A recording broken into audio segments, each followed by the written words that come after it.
Okay, so now we've got the top cleaned off. I cleaned it with some simple green, dried it off good, and then put its first coat of wax on. The other parts have all been cleaned off as well. So we're ready to start putting things together. Now it's time to assemble the base. I had to take apart all the screws first. So according to the instructions, it says to go ahead and put this on first and to only hand tighten these for now. So I went ahead and got my own tools. So we'll go ahead and get this started.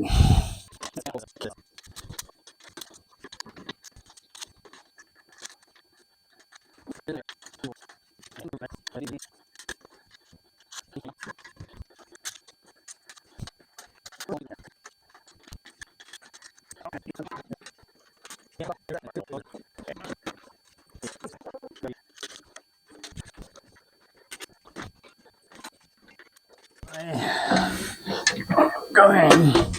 Now I know that this table is perfectly flat because it's my table saw.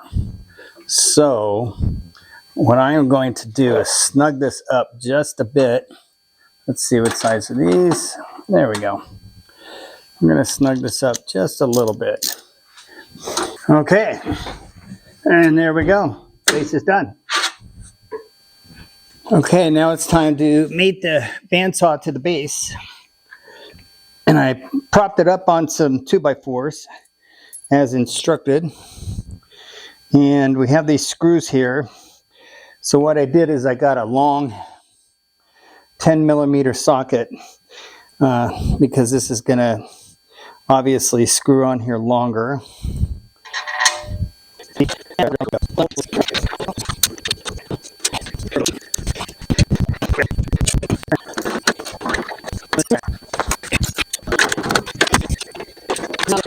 Here we go, the moment of truth.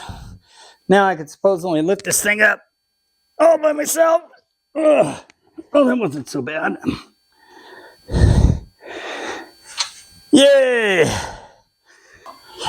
Okay, now it's time to move it to its permanent home. All right, let's see.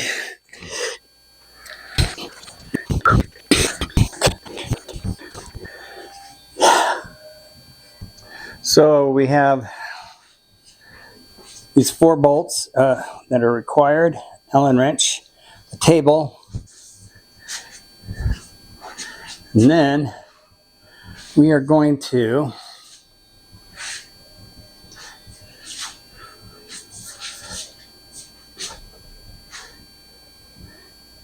flatten this. There's no way I can lift that table and keep it at an angle. And I moved this leveling pin out of the way so this is nice and flat.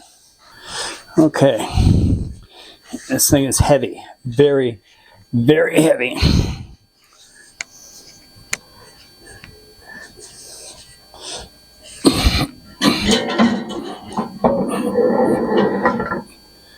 Okay,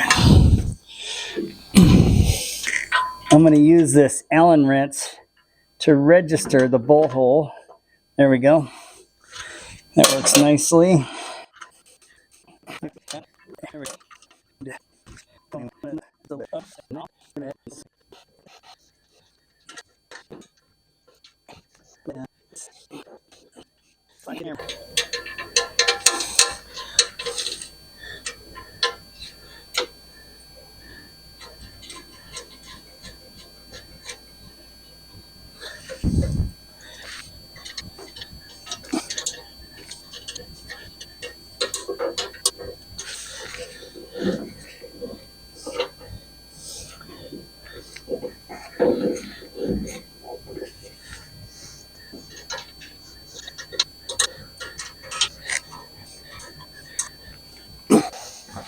So let's go ahead and see where we're at here.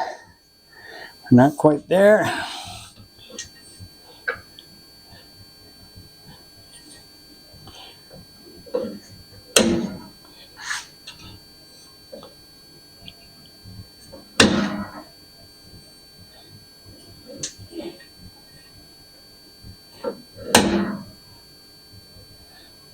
Looks pretty good to me.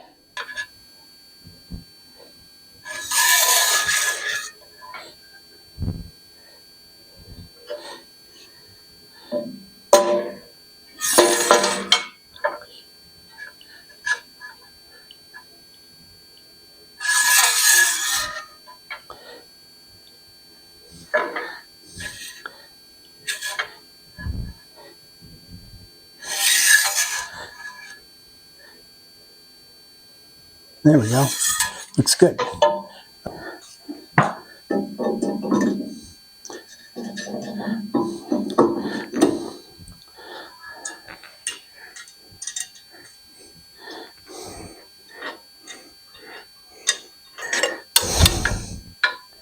Perfect. So let's use the good. Good. All right, let's try that. Okay. Oh, that's good. Yeah, I like that.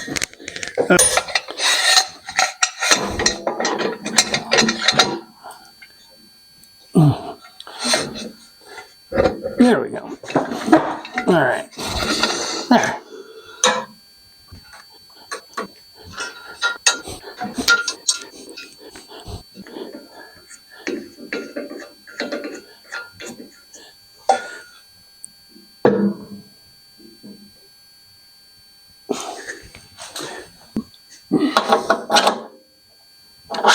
There's actually a flat end right here.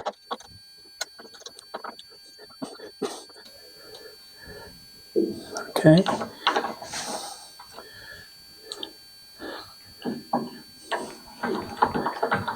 Nice. There we go.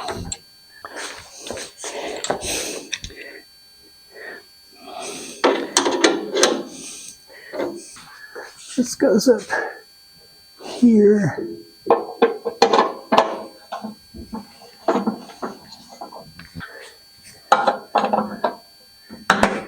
There we go. All right, the last assembly step is actually installing the Allen wrench holder on the side of the bandsaw.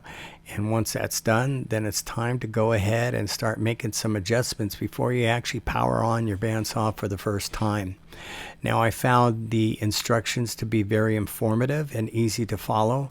There's also some very good videos out there on how to make these adjustments. So to kind of put them into categories, you need to adjust the tracking of the saw blade on the wheels. You need to also adjust the tensioning of the blade on the wheels. And then once you have that done, then you need to adjust the guide bearings. There's bearings that control the side-to-side movement and also the front-to-back movement. You not only have these bearings that you could see right here, but there's bearings down below the table that you need to adjust as well. So please don't miss any of those steps, and take the time to make those adjustments, and don't be surprised if you have to make those adjustments more than once. If you turn this thing on and you hear some noise and it doesn't sound right, then it probably isn't, and you need to turn it off and go ahead and make some additional adjustments. But you'll get it. It's not difficult, just a little tedious. So I really have had a great time with this bandsaw and the projects that I'm working on now. I found it to be a very good tool. It's heavy duty, very well built, and I expect it to last for many years. I had to go and buy other blades. I wouldn't say have to, but it's important to use the right blade for the right job.